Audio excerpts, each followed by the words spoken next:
It was great representing the Troy Trojans tonight in Las Vegas. We are marching on to our goal of trying to become elite, and we took some strides towards that, especially in the first half.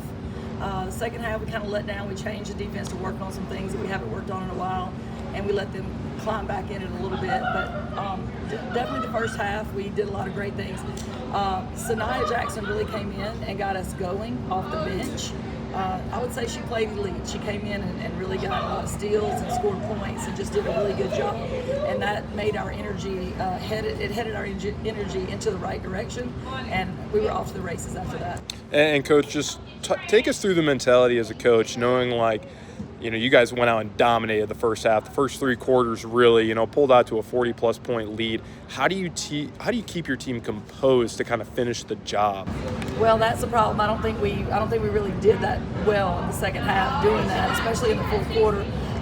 We changed the defenses. We went to zone because we had such a lead. We quit pressing, and it's like it took the energy out of us. We have to be disciplined and know that no matter what defense we're in, we've got to do it just the way the coaches have taught them to do it, with as much energy as they have.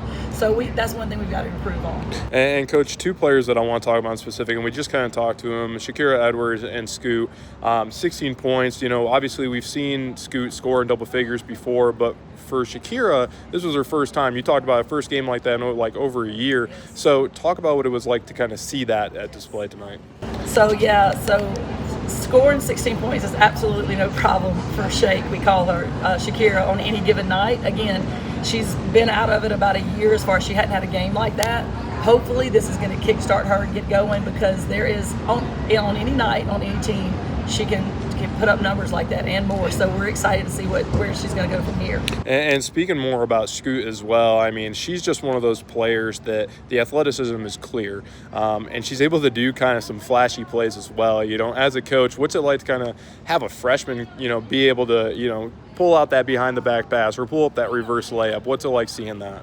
It's kind of new for me because I really haven't coached a freshman before that's that advanced in their skills and kind of has that whole package of being an athlete, being disciplined, but also being very skilled and having a mind for basketball and loving it. So I'm just keeping on going on and on, but that's how I would describe her. And again, that's very rare to find in a true freshman especially, and so we're just very thankful to have her in the program. And talking about this elite start, 6-1, the best start since 2018-19. Actually, that was the year that you guys first went to your first WNIT.